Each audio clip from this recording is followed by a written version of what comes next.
राम हरे राम राम राम हरे हरे हरे कृष्ण कृष्ण कृष्ण हरे हरे हरे राम राम राम हरे हरे हरे कृष्ण कृष्ण कृष्ण हरे हरे हरे राम राम राम हरे हरे हरे कृष्ण कृष्ण कृष्ण हरे हरे हरे राम राम राम हरे हरे हरे कृष्ण कृष्ण कृष्ण हरे हरे कुंडलिक वरदे हरि विठ्ठल श्री गुरु ज्ञानदेव तुकाराम पंढरीनाथ भगवान की जय माऊली ज्ञानेश्वर महाराज की जय जगद्गुरु तुकाराम महाराज की जय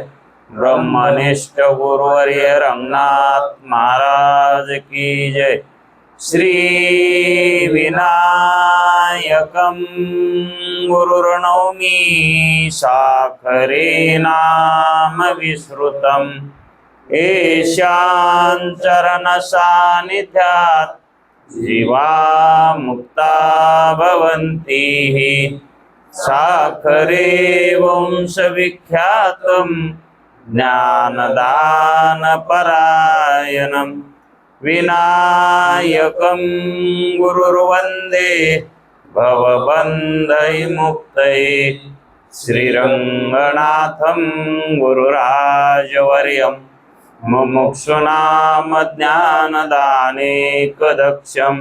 प्रभावती क्षेत्रनिवासिनं नमामि वेदान्तविदां वरिष्ठं पुण्डलीकवरदे हरिविठ्ठल देव तुकाराम पंढरीनाथ भगवान की जय माऊली ज्ञानेश्वर महाराज की जय जो आनंद सत्य प्रकाश विभो आणि आधार नाम रूपास बुद्धी न जाणे आणि जाणे ही त्यास तो अपार परमात्मा असे माझे अपार स्वरूप समुद्रावरती जणू तरंग ब्रह्मा विष्णू महेश गणपती सूर्य चंद्र वरुण यम रविती देवी कुबेर ही तैसेची जो सर्वज्ञानी दयाघन मुनी हृदयी ज्याचे करीती ध्यान त्याचे बुद्धी उपाधी करुण मिथ्या भान मजची माझी होतसे ज्याच्या अज्ञाने भाषे जगत जसा दोरीवरी सर्प दिसत परी दोई ठाई ना सर्प जगत ते स्वतंत्र आणि स्वयं ब्रह्म मिथ्यासे पुण्य पुरुषी सदैव निष्काम बोध प्राप्ती कारणे भजावा राम तो मीच आहे आत्माप्त काम तरी नमन कवना करावे म्या जयांचे केलिया स्मरण सकल विद्येचे होयाधिकरण तेची वंदू श्री चरणा श्री गुरूंचे हे नमस्कारोनी आता चला विचार सागर तरंग 6वा परिच्छेद 12वा मधुसूदन सरस्वती यांच्या मताने जागृत पदार्थास देशकाल कारण असल्याची शंका व तिचे समाधान हे का सांगावं लागत आहे. मधुसूदन सरस्वतींचं प्रामाण्य का घ्यावा लागत आहे हे प्रामाण्य शिष्यानं घेतलेलं आहे शंकेमध्ये आणि शिष्याला मधुसूदन सरस्वतींनी त्यांच्या ग्रंथामध्ये जो अभिप्राय सांगितला आहे देश काल आणि आकाशादी पंचमहाभूत यांच्यामध्ये कार्यकारण भाव त्यांनी सांगितला आहे का नाही सांगितला हे त्याला कळालं नाही. म्हणजे त्यांच्या बोलण्याचा भाव त्याला कळाला नाही. मग जसा कळाला तसं त्यांनी मधुसूदन सरस्वतींचं प्रमाण दिलं आहे. या अगोदर शिष्याला अशी शंका झाली होती, जर जागृत पदार्थाची आणि स्वप्न पदार्थाची म्हणजे जागृतीची आणि स्वप्नाची मुळीच विलक्षणता नाही हे कसे? कारण सद्गुरू म्हणतात जसे स्वप्न आहे तशीच जागृती आहे, काही विलक्षणता नाही, काही फरक नाही उत्पत्ती बाबतीत. मग तो म्हणतो हे कसं काय? फरक तुम्ही नाही म्हणता आणि फरक तो हा सर्वांना प्रतीतीला आहे आणि तुम्ही फरक कस काय नाही म्हणता? मग त्यावेळेस गुरुजींनी सांगितलं की बाबा, जे देशकाल प्रतीतीला येतात हे सत्य नाहीत. कुठे? स्वप्नामध्ये. जसे स्वप्नामध्ये देशकाल हे प्रतीतीला येतात, कशा वाचून येतात? योग्य सामुग्री आहे का तिथं? देशकालाची योग्य सामुग्री नाही आणि त्या ठिकाणी देशकाल तर प्रतीतीला आकाशादी पंचमहाभूताची सृष्टी ही प्रतीतीला येते. मग देशकाल सामुग्री वाचून स्वप्नामध्ये जे काही पदार्थ प्रतीतीला येतात, उत्पन्न होतात, म्हणून ते मिथ्या आहेत. का म्हणून मिथ्या आहेत? तर देशकाल सामुग्री वाचून प्रतीतीला येतात, उत्पन्न होतात, म्हणून ते मिथ्या आहेत. आणि त्याचप्रमाणे जागृतीत सुद्धा देशकाल सामुग्री वाचून या जागृत सृष्टीतले पदार्थ प्रतीतीला येतात स्वप्नाप्रमाणेच. म्हणून जागृतीतले पदार्थही म्हणजे जागृती सुद्धा मिथ्या आहे. म्हणून आम्ही सांगतो, जर साम्यता असेल दोन्हीच्यात तर दोघांच्या सत्तेमध्ये का विलक्षणता करायची? वेगळेपणा का सांगायचा? कारण आकाशादी प्रपंच सृष्टी देशकाल सामुग्री वाचून ब्रह्माच्या ठिकाणी उत्पन्न होते. ही सृष्टी कुठे उत्पन्न होते? ब्रह्माच्या ठिकाणी. कशी होते? देशकाल सामुग्री वाचून होते, हे का नाही? आता देशकाल सामुग्री नाही आणि त्याला उत्पन्न व्हायला ती जागा बी योग्य नाही, तो देशही योग्य नाही आणि काळही योग्य नाही, पण उत्पन्न. मग ते कसं उत्पन्न होतंय त्याचा छडा लावणं तो वेगळा प्रश्न राहिला, है का नाही? ते सत्य उत्पन्न होतंय का मिथ्या उत्पन्न होतंय? वास्तविक पाहता त्या पदार्थाला सत्य म्हणताच येत नाही. ज्या पदार्थाला देश हाही योग्य नाही आणि कालही योग्य नाही.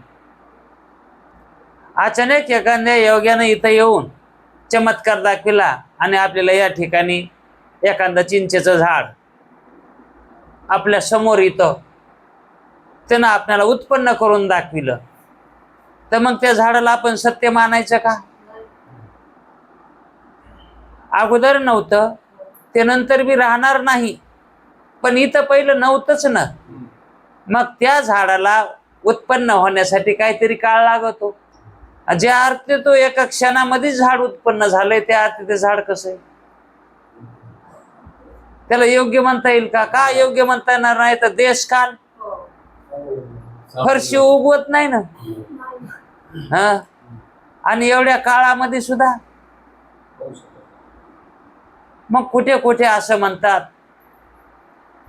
की अमुक ठिकाणी एका महात्म्याची दरवर्षाला पुण्यतिथी साजरी करतात आणि मग त्या ठिकाणी त्या दिवशी तुळशी उगवतात. पण आता हा चमत्कारच मानावा लागेल का नाही?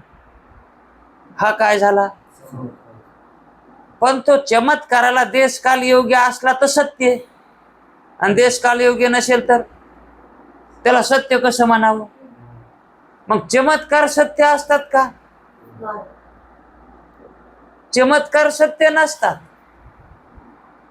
देशकाल सामुग्री वाचून चमत्कार होत असतात, है का नाही?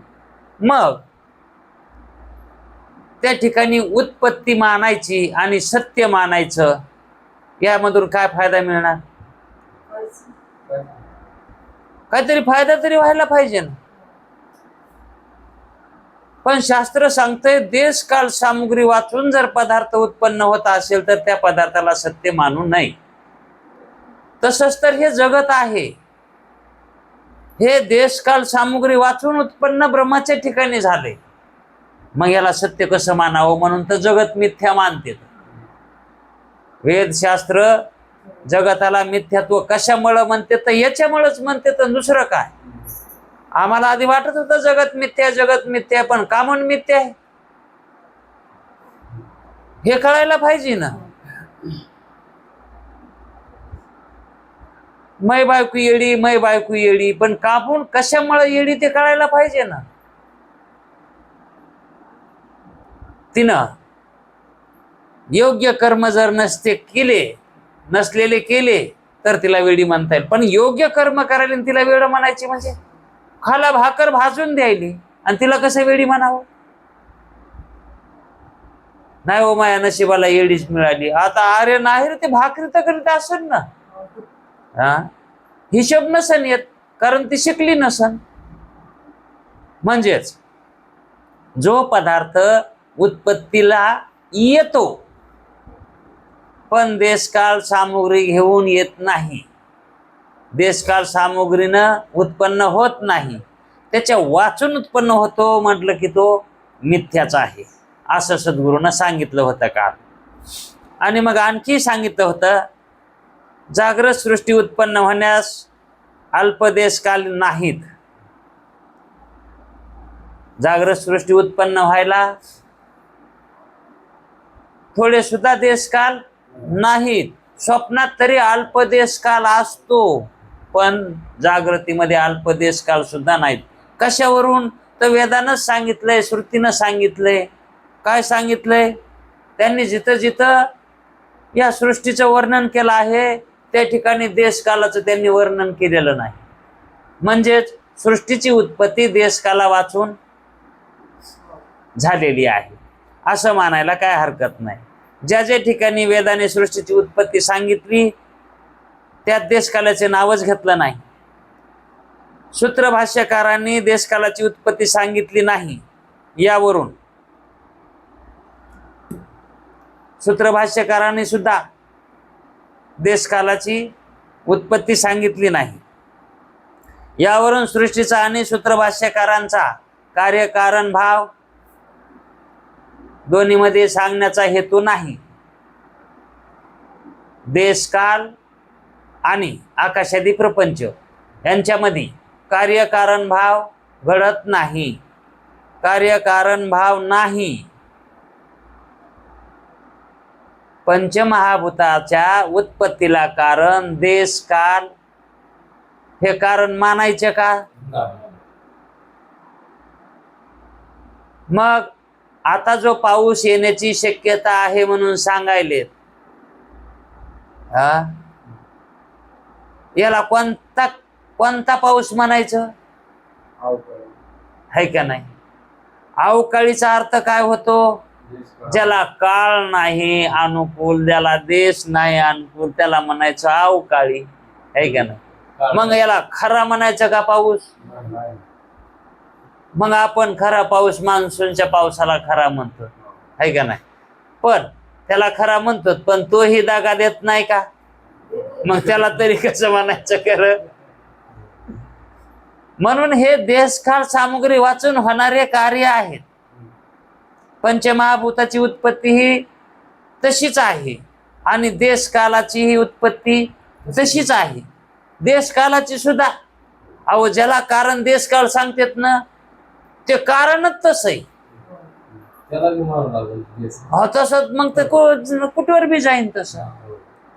म्हणून देशकाल सामुग्री वाचून आकाशादी सृष्टी होते. म्हणून आकाशादी प्रपंच स्वप्नाप्रमाणे मिथ्य आहे असं गुरुजीनं सांगितलं होतं. मग जसं स्वप्न मिथ्य आहे तशी जागृतीही मिथ्य आहे. इथपर्यंत गुरुजीने सांगितले. त्यावेळेस त्याला शंका झाली होती की याला गुरुजींना काहीतरी प्रामाण्य द्यावं लागेल की मग त्यांनी कसं सांगितलं, ते कसा मानला होता?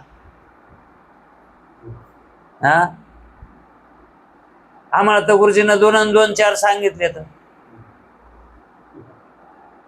गुरुजीनं आम्हाला 2 आणि 2 4 सांगायले, तर मग तुम्ही कसे 3 म्हणायला? पण गुरुजीनं तुला 2 आणि 2 4 कुठे सांगितले होते हे तुला कळायला पाहिजे आणि कसे सांगितले होते.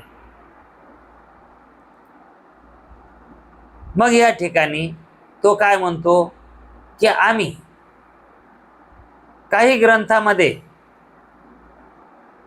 अभ्यास केला आणि त्या ठिकाणी मधुसूदन सरस्वती नावांचे एक महात्मे आचार्य, त्यांनी त्यांच्या ग्रंथामध्ये सूत्रभाष्यामध्ये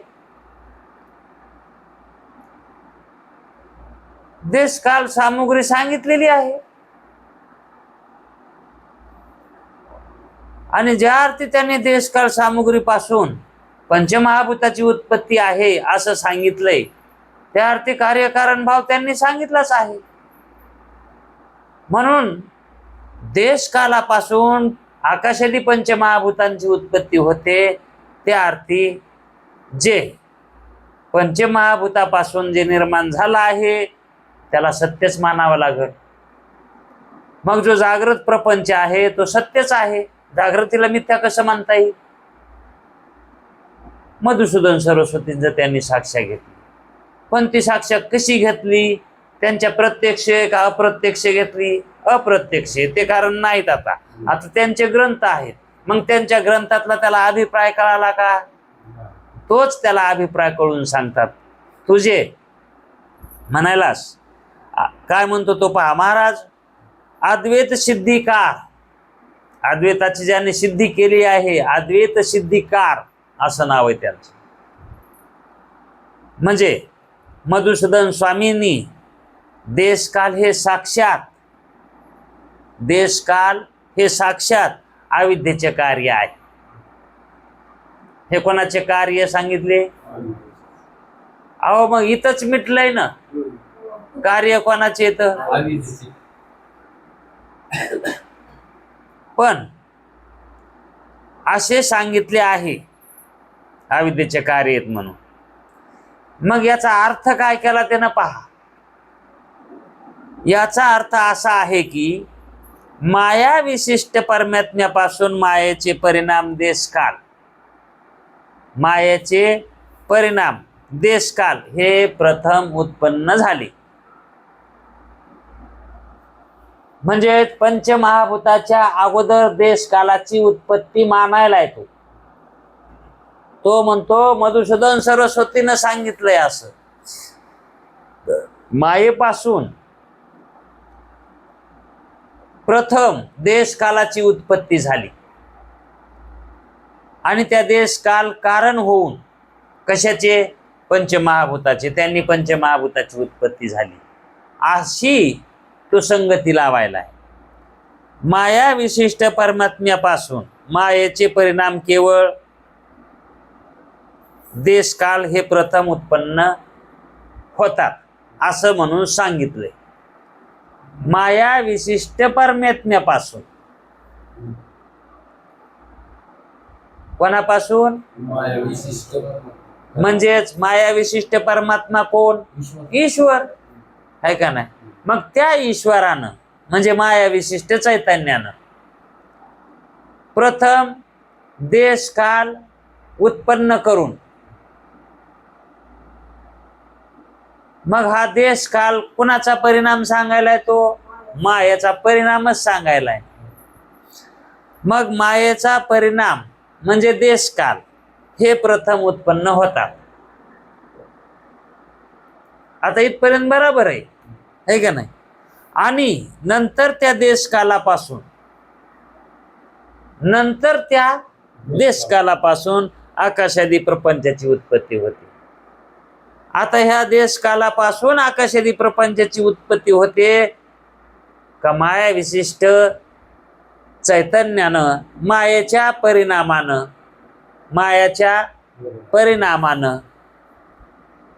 देशकाल आणि आकाशादी प्रपंचाची उत्पत्ती झाली.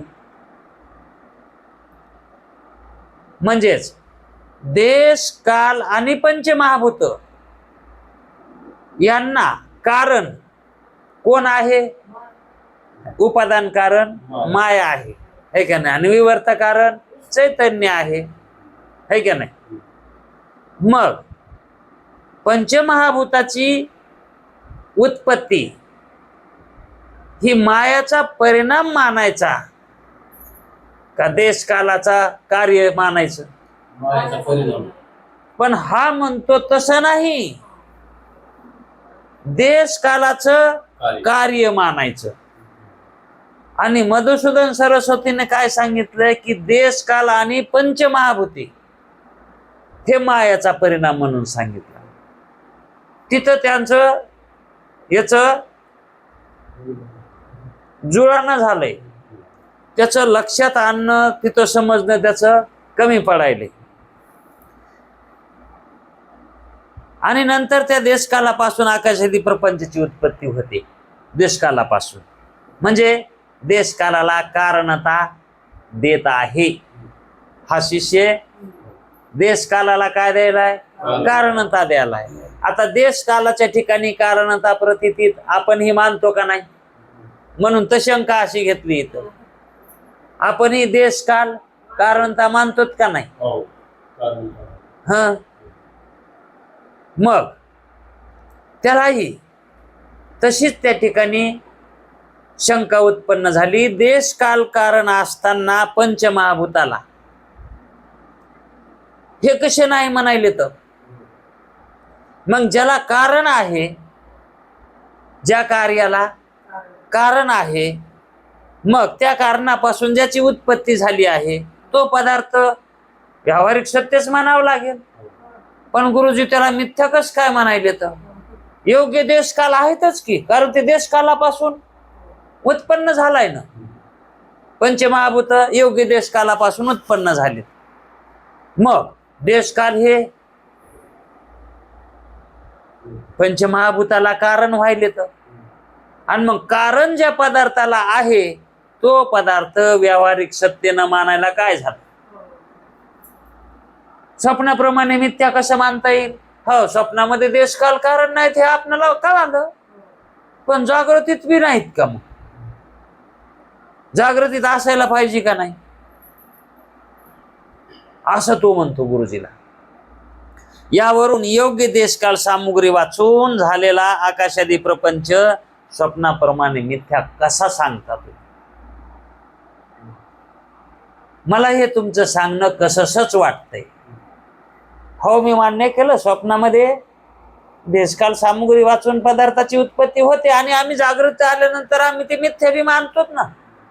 याच्यात काय अडचण आहे का? पण मला ह्या जागृतीची अडचण वाटायली बाबा. जर देशकाल जागृतीला जर योग्य नसते तर आम्ही जागृती मिथ्या मानली असती. पण मधुसूदन सरस्वतींनी त्यांच्या भाष्यामध्ये माया विशिष्ट परमात्म्यापासून माया उपाधीने या देशकालाची उत्पत्ती केली अगोदर, आणि नंतर पंचमहाभूताची उत्पत्तीला कारण कोण? देशकाल, है का नाही? म्हणून कार्य कोण झालं? पंचमहाभूत ही कार्य झाली, आणि कारण त्याला देशकाल हे कारण झाले.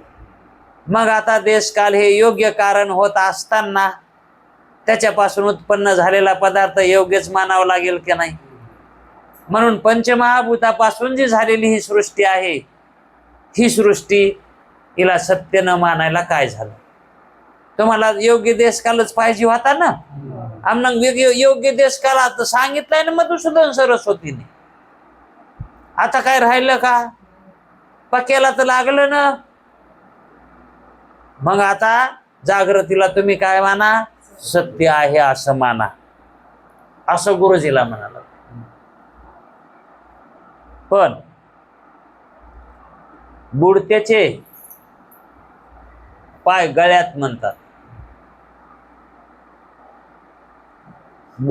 ज्याला बुडायचंय, बुडणार आहे, त्याचे पाय गळ्यात असं खाली टेकत नाहीत. मग आता इथं याला गुरुजी इतकं सांगायले तरी तो मानिना झालाय. म्हणजे काय? त्याला बुडायचंय. म्हणजेच जर जागृतीला सत्य मानलं तर त्याचं काय होईल? बुडणारच ना ते. कशात? प्रपंचात, है का नाही? आणि गुरुजीचं मत काय? याला प्रपंचातून, ह्या मायाच्या सागरातून बाहेर काढायचं. पण तो तिकडं वाढायलाय, गुरुजीला तिकडं वाढायलाय. आणि गुरुजी प्रयत्न करायला त्याला कशातून बाहेर काढावं म्हणून, है का नाही? अहो, तसं वाचविण्यासाठी ज्याला विषय सिद्ध करून सांगायचा असतो त्याला किती कष्ट होतात म्हणून सांगितलंय. जसं प्रसूत होताना स्त्रीला वेदना होतात, तसाच विषय समजून सांगताना सुद्धा वेदना होत असतात. म्हणजे एवढं कठीण असतं हे का साधं आहे का? हा विषय साधा विषय, मग असाधारण विषय नाही. मग असाधारण विषय एखाद्या सामान्य व्यक्तीच्या अंतःकरणामध्ये बिंबवायचा म्हणल्यावर थोडे कष्ट होत असतील का? अहो, शारीरिक कष्टाला तेवढं महत्व नाही, बौद्धिक कष्टाला जास्त महत्व आहे. वळण खाणाऱ्याला जास्त पगार आहे का बँकेमध्ये काम करणाऱ्याला जास्त पगार आहे? कामून ते का घाम गाळीतो का? म्हणून बौद्धिक कष्ट जास्त होता शारीरिक कष्टापेक्षा, कारण ते सूक्ष्म आहे बुद्धी तत्व आणि हे स्थूल आहे. म्हणून विषय समजून सांगायचं म्हटलं तर बुद्धीला कष्ट पडतातच. कष्ट वाचून विषय समजून सांगताच येत नाही.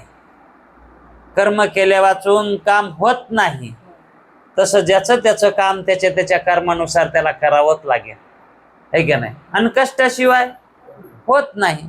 धैर्य हरी पणगावरी असं होतंय का? मग काय काय अशा असतात, गुरु शिष्य संप्रदाय वाढवतात आणि शिष्यांना पाय दाबायला लावतात, आंघोळ घालायला लावतात, उठणं लावायला लावतात, सुगंध शरीराला लावायला सांगतात. हे त्यांचे कामे करून घेतात. आणि बोध म्हणलं तर अशी सेवा केली म्हणजे तुम्हाला, अशी सेवा केली म्हणजे तुम्हाला बोध झाला, है का?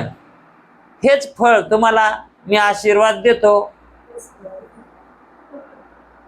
असे काही काही सांगणारे आहेत.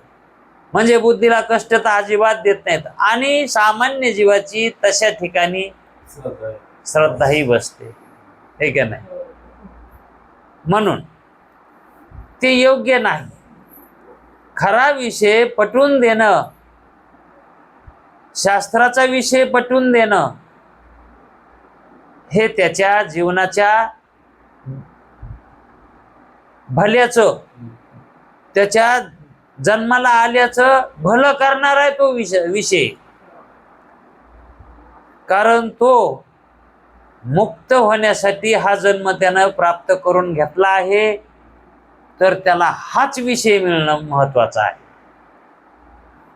ज्या विषयामध्ये आत्मबोध प्राप्त होतो तोच विषय त्याला ग्रहण झाला पाहिजे. आणि तो विषय सहजासहजी ग्रहण होत नाही, कारण बुद्धी ग्रहण करण्यासाठी दुसरा विषय तिनं निवडलेला आहे अगोदरच.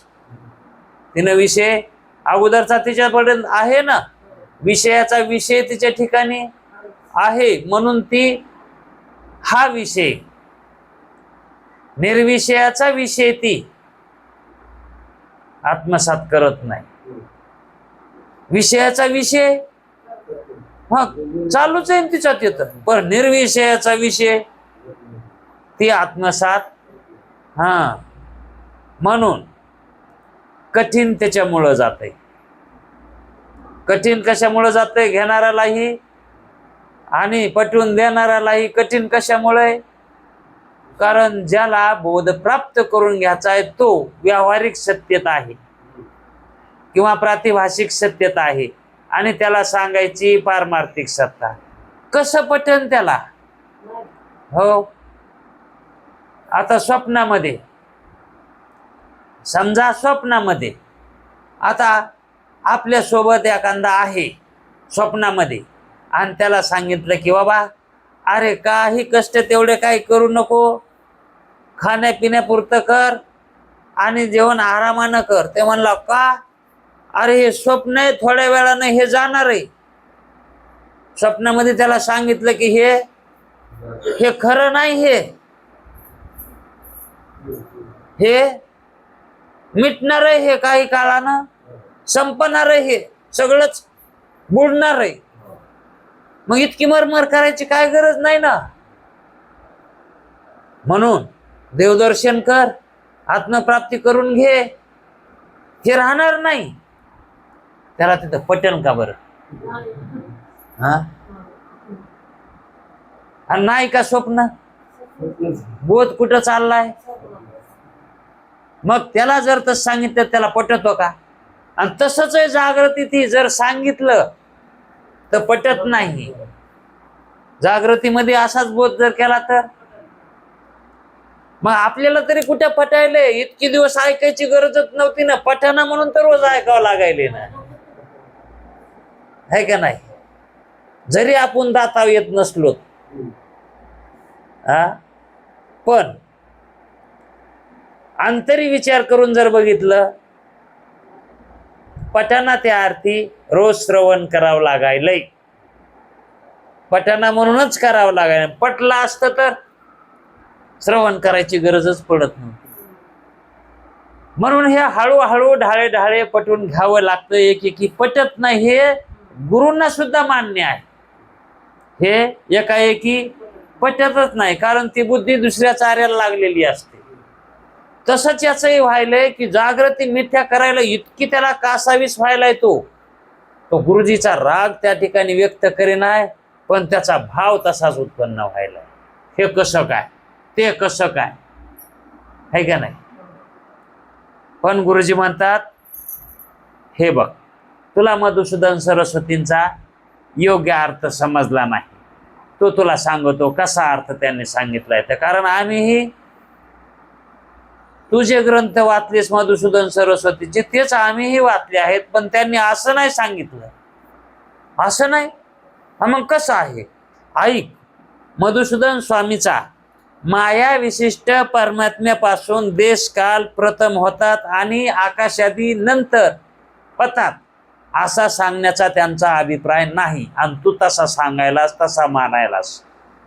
त्यांचा देश काल हे माया विशिष्ट परमात्म्यापासून देश काल अगोदर उत्पन्न होतात आणि नंतर आकाशादी प्रपंच उत्पन्न होतो असा त्यांचा सांगण्याचा अभिप्राय नाही. पण तू म्हणतोस की नाही, त्यांनी असंच सांगितलंय. ऐक म्हणले, कसं सांगितले त्यांनी? त्यामुळे देशकाल व आकाशादी प्रपंच यात कार्यकारण भाव आहे असा अभिप्राय नाही. त्यांनी जे हे सांगितलंय का,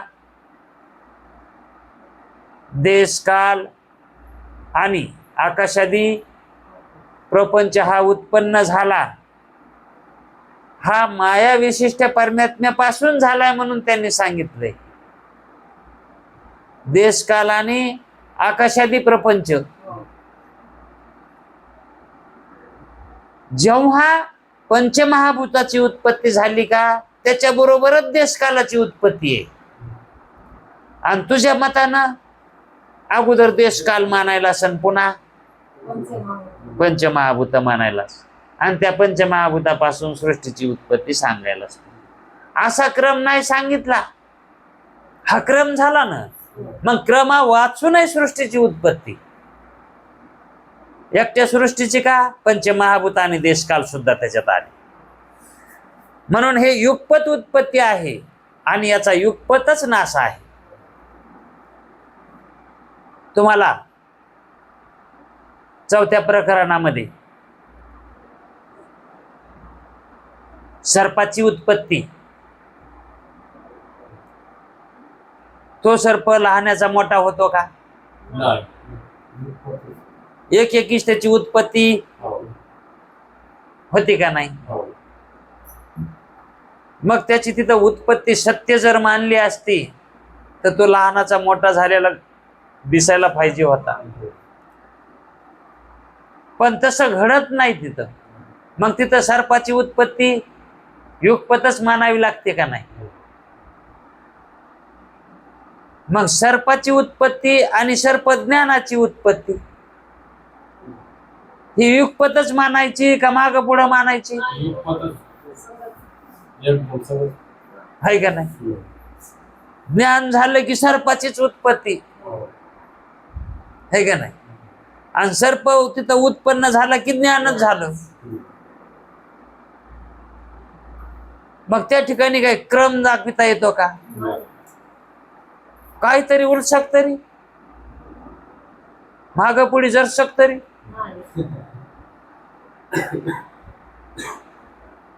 अहो थोडं जर माग पुढे जर झालं तर व्यवहार घडत आहे बरं का तिथं.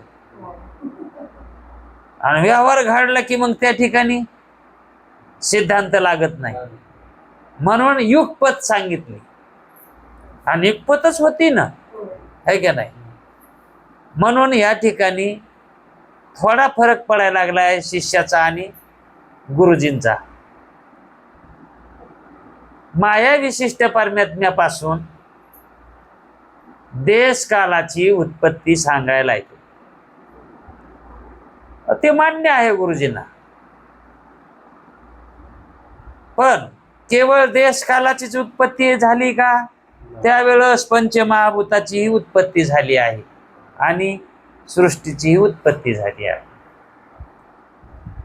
मग ज्यावेळेस मंद अंधकार, नेत्रदोष, वृत्तीला तिथपर्यंत जायला प्रकाशाची पूर्ण सहाय्यता आणि सर्पाची उत्पत्ती, हे सगळं कसं आहे, युगपतच आहे ना तिथं.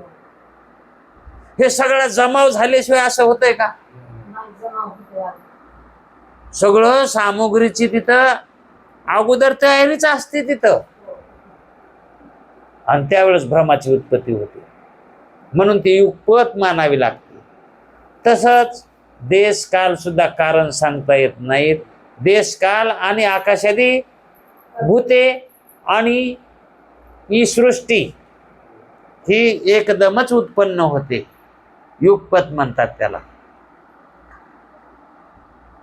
म्हणून त्यांचा क्रम सांगण्यात अभिप्राय नाही मधुसूदन स्वामीचा. युगपत उत्पत्ती आहे व तसा अभिप्राय असणे संभवनीय नाही. क्रम सांगणं त्यांचा तसा संभव सुद्धा होत नाही. तसं त्यांचं धैर्य सुद्धा होत नाही क्रम सांगण्यात. तसं जर मानलं तर काय अडचणी येईल. गुरुजी त्याला इतकं सांगतात की जर तसं मानलं असतं त्यांनी तर काय अडचण आली असती, जर क्रम मानला असता तर.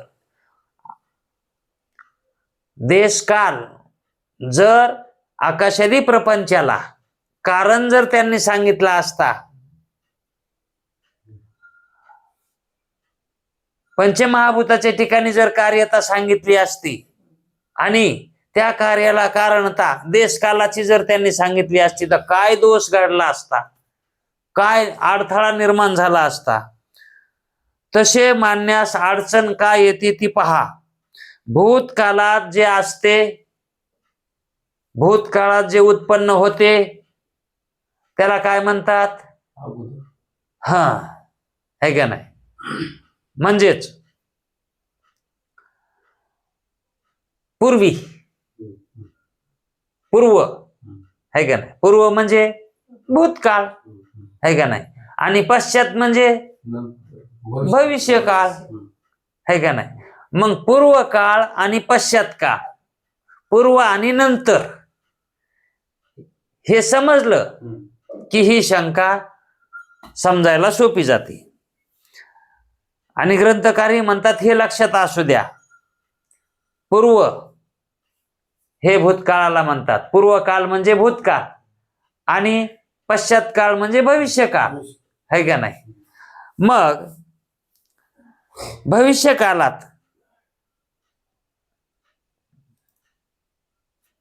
भविष्यकाळात होते त्यास उत्तर म्हणतात.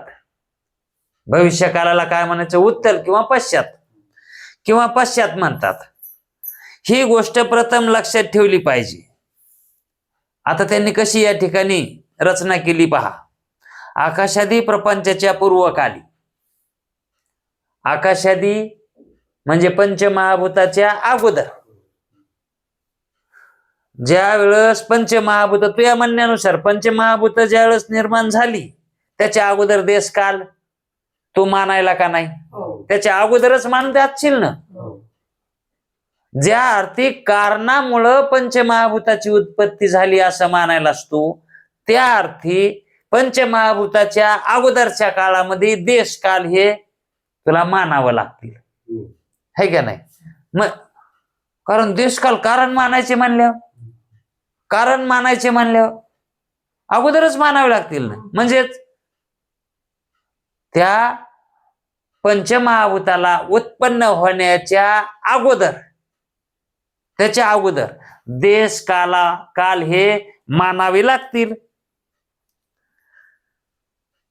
या म्हणण्याने असं जर तू मानलंस तर या म्हणण्यानं काय होतंय?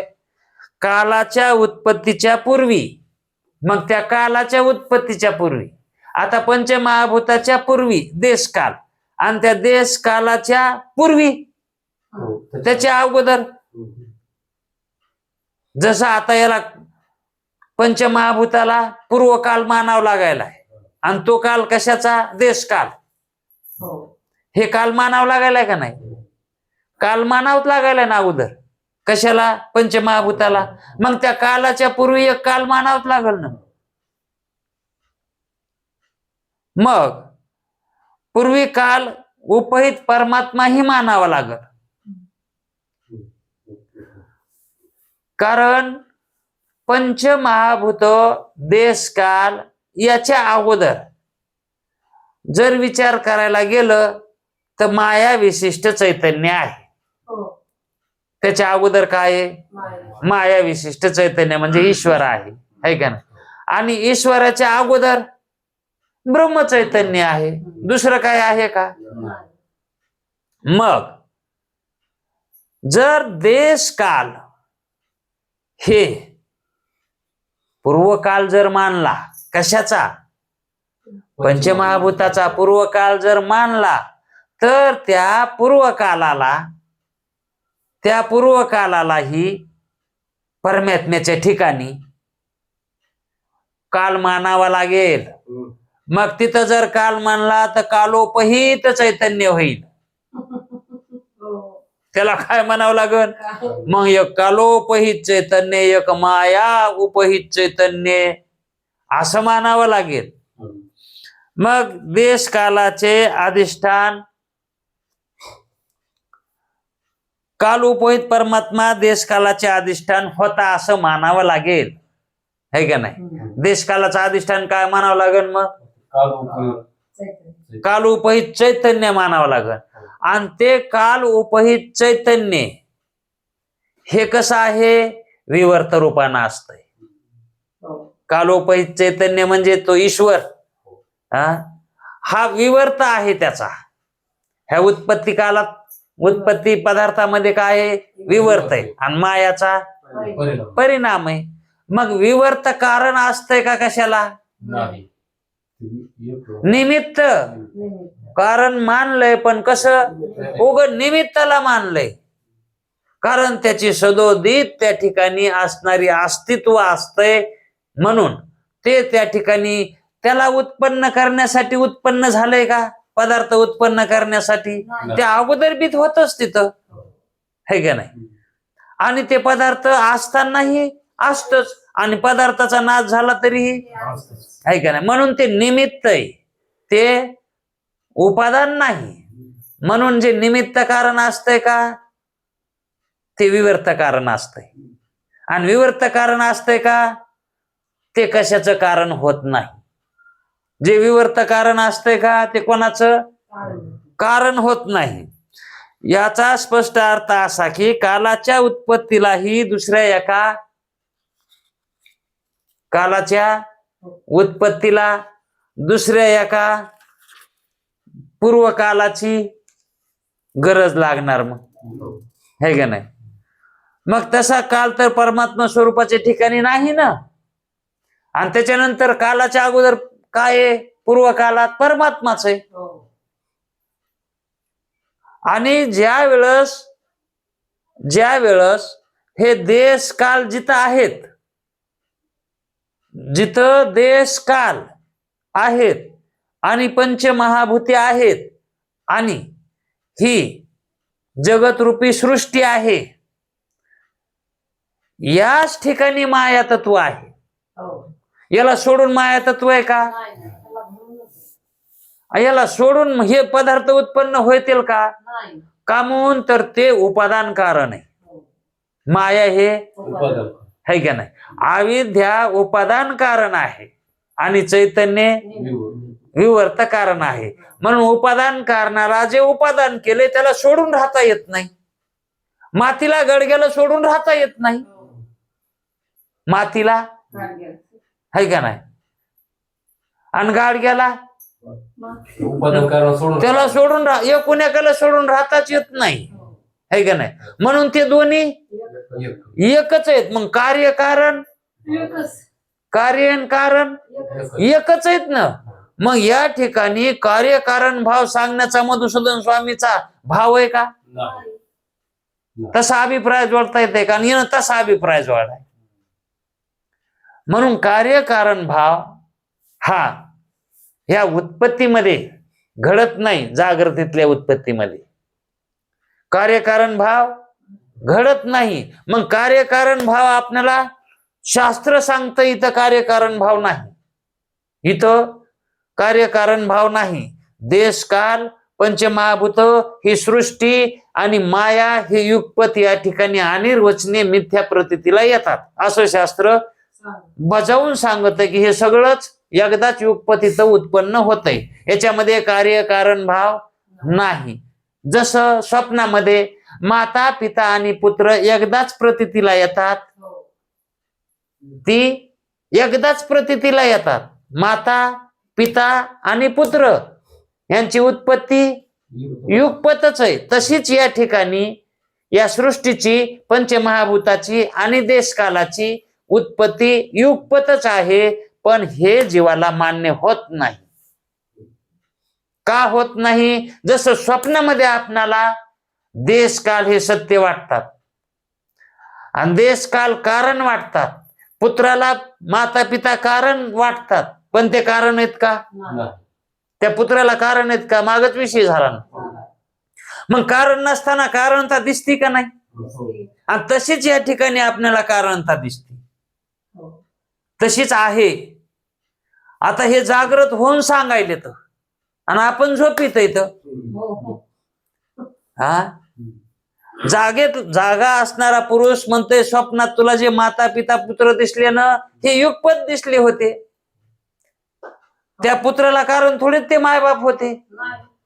हा, आणि त्या ठिकाणी ज्या घरामध्ये तू राहिलास ते घर बी कसं होतं, देश, तो देश घर, तेही खरं नव्हतं. आणि त्या ठिकाणी जी तुला दुपार दिसू लागली, हा, आणि ते बी खरं नाही. म्हणजे तो काळ बी खरा नाही, तो देश बी खरा नाही, त्या घरातले माता पिता पुत्र हे एकदाच उत्पन्न झाले का नाही देश कालासहित. आणि तसंच इथंही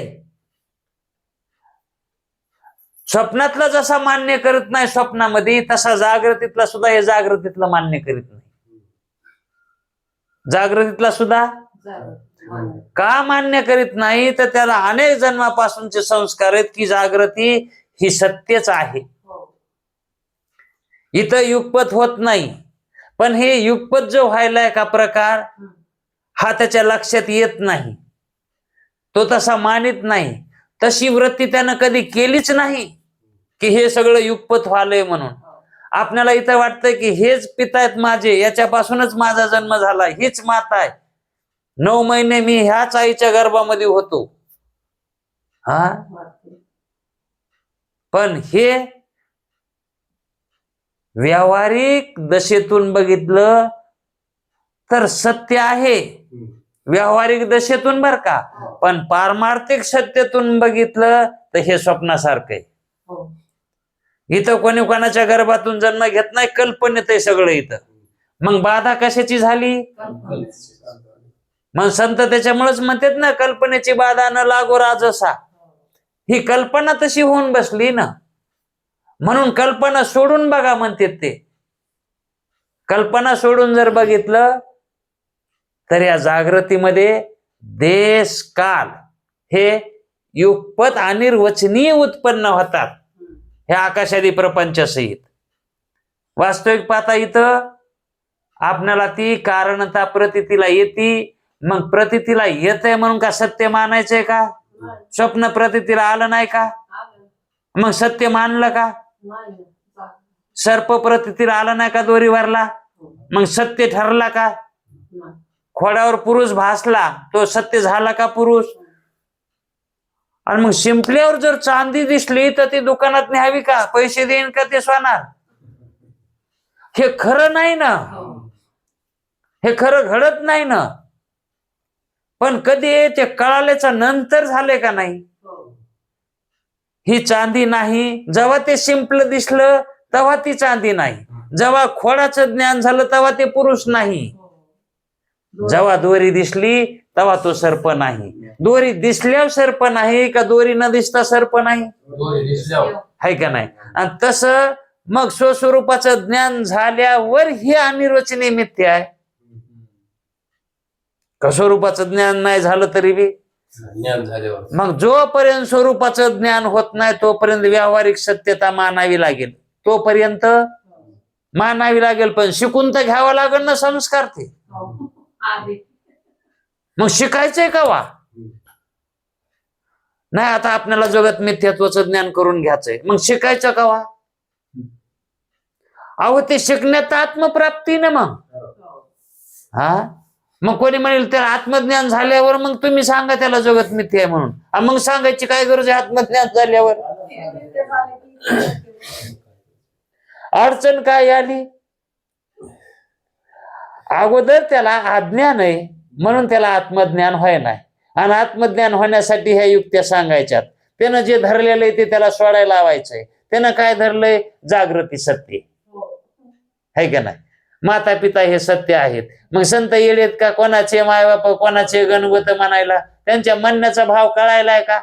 ते कुठून बोलायले तर आपण कुठून ऐकायलो? अहो हे सगळं अभिप्राय कळण्यावर अवलंबून. नुसतं कळणं नाही, ऐकायलोत आपण, म्हणायलोत कोणाचे मायबाप कोणाचे गणगोत, पण कसे नाहीत गणगोत आणि कव्हा नाहीत हे कळायला पाहिजे ना. आत्मज्ञान झाल्यावर मग कोणाचे गणगोत आहेत आणि कोणाचे मायबाप आहेत. आत्मज्ञान म्हणजेच हे पारमार्थिक सत्यतून बघितल्या कोणाचे मायबाप आणि कोणाचे गणगोत आहेत. पारमार्थिक सत्तेतून. आणि व्यावहारिक सत्तेतून बाप नाही तर कोण आहे, माय नाही तर कोण आहे. हा. आणि जर व्यावहारिक सत्तेत दुसरा व्यावहारिक सत्तेतला आहे ना, आपण पारमार्थिक सत्तेतले, आणि जर त्याला म्हणायला गेलो, हे काय बघायचंय मायबापाकडं, ते काय मायबापा का आपली आहेत का काय, उग भ्रांती आहे, कल्पना आहे ती. ते म्हणतो ना कुठून शाळा केली बाबा ही शिकल्याची. म्हणून व्यावहारिक सत्तेमध्ये सगळं जसं आहे तसं ठेवायचं असतंय. हा. व्यावहारिक सत्तेत आणि पारमार्थिक सत्तेत सगळंच मिथ्या करायचं असतंय. पारमार्थिक सत्तेत सगळं मिथ्या आहे आणि व्यावहारिक सत्तेत सगळं सत्य आहे. म्हणून व्यावहारिक सत्ता ही कामापुरती भोगायची. व्यावहारिक सत्ता ही कामापुरती आहे आणि पारमार्थिक सत्ता ही स्वरूपापुरती आहे. म्हणजेच मोक्षापुरती भोगावी लागते, मोक्ष होईपर्यंत भोगावी लागते. म्हणून मोक्षाला कारण ती सत्ता आहे का नाही. आणि ती सत्ता प्राप्त करण्यासाठी ही व्यावहारिक सत्ता आहे. ती सत्ता तिच्यात राहून ती सत्ता प्राप्त करता येते. तिचा उपयोग हा घ्यावा लागतो व्यावहारिक सत्तेतला, है का नाही. भोजनादी व्यवहार करावा लागतात, स्नानादी, संध्या, है का नाही, कर्म, उपासना ह्या व्यावहारिक सत्तेतच करावा लागतील ना. पारमार्थिक सत्तेत होत्यात का पुन्हा? कोणासाठी कराव्यात त्या उपासना? एकदा आत्मस्वरूपाचं ज्ञान झालं तर ज्ञानात काहीच नाही ना. हा.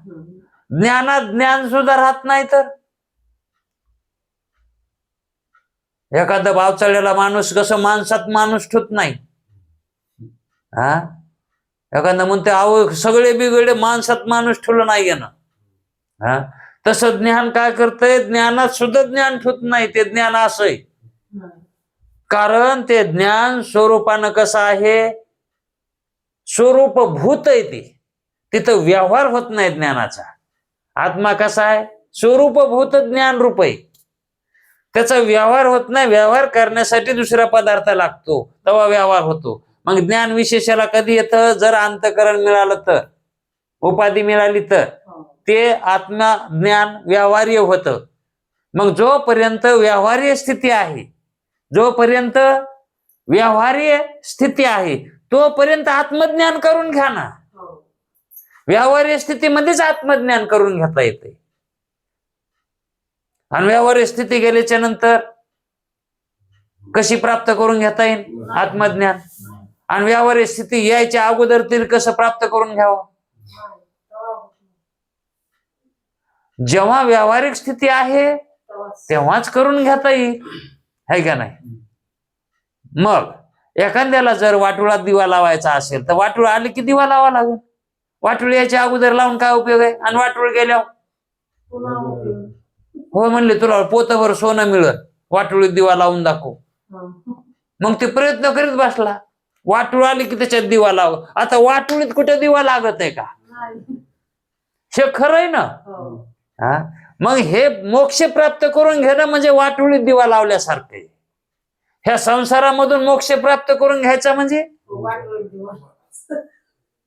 म्हणून तर संसारिक लोक म्हणतात असं हे शक्यच नाही. संसारिक लोक मोक्ष प्राप्त करून घेणं होतच नाही आपल्याच्यानं असं म्हणतात ना. आणि कीर्तनकार सुद्धा त्यानं हे चाटून बघितलंय, अरे नग हे वेगळंच दिसायले, असं आपल्याच्यानं होत नाही. म्हणून ते महाग सरकले तर आणि काही भनकायलेत, काही बोलायले तर. पण ज्यानं ज्यानं वाटोळीत दिवा लावला का त्यालाच मोक्ष प्राप्त झालाय. पण वाटोळीत दिवा लागवतो का नाही हे प्रयत्न केल्याशिवाय समजत नाही. ज्यानं प्रयत्न केले नाहीत त्याला कळेल का? अहो आपणाला ज्याला सवय नाही त्याला जर वारं सुटलं तर बाहेर डबड्याची काडी ओढून काही पेटवाय सुद्धा येत नाही.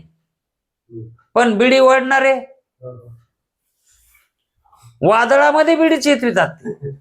कसे प्रयत्न आहेत का नाही? मग तसे प्रयत्न केल्याशिवाय कसं घडल? म्हणून माऊलीनं प्रयत्नवाद सांगितलाय, दैववाद नाही सांगितला. प्रयत्न करा, लागत आहे. वाटोळी सुद्धा दिवा लागत आहे. अरे वाटोळीमध्ये चौकून वारा असते, मधात नसतंय. तुम्ही कधी बघितलं का?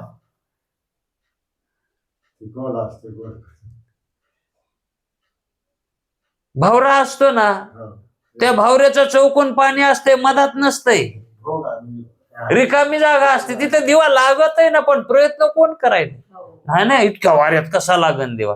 शास्त्र सांगायला ना, आत्मज्ञान होतंय. हा, जागृती मिथ्या करता येते. जागृती ज्या अर्थी तुम्ही स्वप्न मिथ्या केलंय, त्या अर्थी जागृती काय झालं? मिथ्या व्हायला. त्याचा न्याचा काय फरक आहे का? एवढं सद्गुरू त्यांना त्या शिष्याला पटू सांगायलेत. कारण इथं असं पटायला फार अवघड जाते. तर क दृष्टीला पुन्हा पटवून द्यायचंय. ते का साधा दृष्टीवान आहे का? तर्क दृष्टीवान आहे ते. म्हणून ते म्हणतात, देशकाल सामुग्री सहित आकाशादी प्रपंच माया विशिष्ट परमात्म्यापासून उत्पन्न होतो.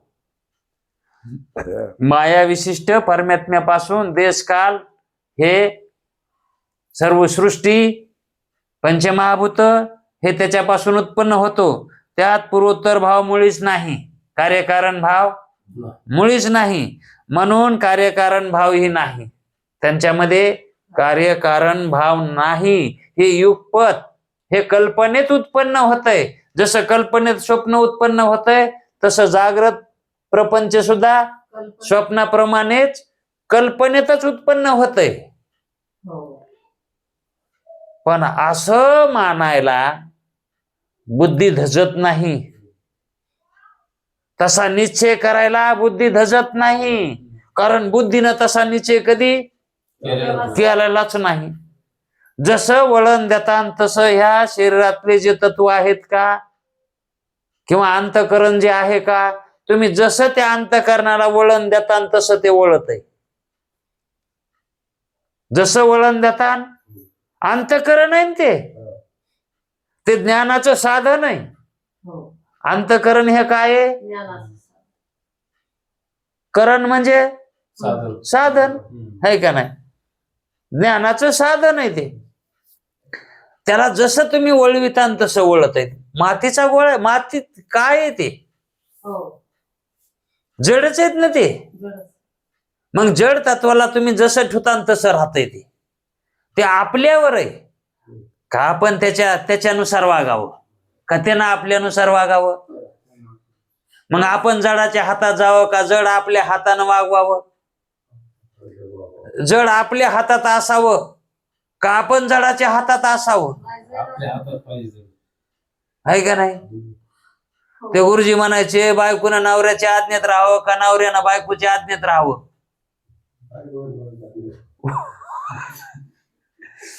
नाही समजायला असे उदाहरण देत होते. बायकोनं नवऱ्याच्या आज्ञेत राहावं का नवऱ्यानं बायकोच्या आज्ञेत राहावं? आज्ञात राहणं म्हणजे हे तर कळलं असेल ना. आज्ञात राहणं म्हणजे आज्ञात या शब्दाचा अर्थ ते शास्त्रीय करायचा नाही. आज्ञात राहणं म्हणजे ऐकण्यात राहणं, आहे का नाही? मग बायकोच्या ऐकण्यात नवरा असावा का नवऱ्याच्या ऐकण्यात बायको असावी? आहे का नाही? हा, आणि जर नवरा बायकोच्या ऐकण्यात जर गेला, मग काय म्हणते त्याला? आणि मग संसारिक जीव कोणाच्या जडाच्या आज्ञात गेले तर, म्हणून तर हे बैल झालेत ना. संसारिक जीव हे नंदी बैल कामून झाले तर जडाच्या आज्ञात गेले तर. माया हे कसं आहे? जड तत्व आहे. लाक्षणिक अर्थानं स्त्री हे माया तत्व समजले जाते. अर्थ करण्यासाठी तसं मानलेलं आहे. एक पुरुष आणि एक स्त्री पुरुष म्हणजे चेतन आणि स्त्री म्हणजे माय, असं ह्या तत्वानं. मग ते आता याच्यानं अर्थानं बोलत होते गुरुजी की बायकोनं नवऱ्याच्या आज्ञेत राहावं का नवऱ्यानं बायकोच्या आज्ञेत राहावं, कसं काय योग्य वाटतंय तुम्हाला. तर मग तिथं सगळे बायकोच्या आज्ञेत राहणाऱ्याला चिडीत होते. तर ते म्हणायचे नाही नाही, बायकोच्या आज्ञानात कोण राहते, बायकोच्या आज्ञात ठेवायला पाहिजे. अरे मग तसं आहे तर मग तुझ्या आज्ञात हे जड तत्व राहू दे ना, अंतःकरण म्हणायचे. ही बायकोच आहे ना तुही. हा, अंतःकरण म्हणजे काय आहे का नाही, हे मायाच आहे ना ती. अंतःकरण म्हणजे माया असं समजून त्याला सांगितलंय. तरी पण त्याला शंका उत्पन्न वाचली.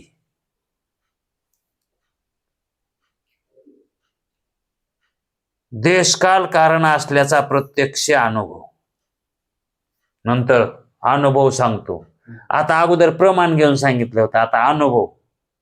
कोणी कोणी ते आता शास्त्रकार आहेत हे, म्हणजे सांगण्याची पद्धत कशी त्यांची. अगोदर प्रमाणानं सांगितलं, प्रमाण देऊन. पण ते प्रमाण बी टिकलं का, कारण त्याला ते प्रमाणनेच बराबर झालेलं नव्हतं, है का नाही. मग आता अनुभव सांगायलाय. आता याला दुसऱ्याची काय घ्यायची गरज आहे का. आता अनुभव त्याचा खरा आहे का कसा, आणि त्याचा अनुभव जर खरा असेल तर गुरुजी म्हणतील हो, असं मानलंच तर चालेल. आणि जर त्याचा अनुभव चुकीचा असेल तर, आता अनुभव कशावरून उत्पन्न होतो, संस्कारावरून. मग त्यानं संस्काराचं अगोदरचं प्रमाण दिले ते संस्कारावरूनच दिलेली. मग त्याचा अनुभव कुठं खरा निघणार आहे. पाहू उद्याच्या वेळात. पुंडलिक वरदे.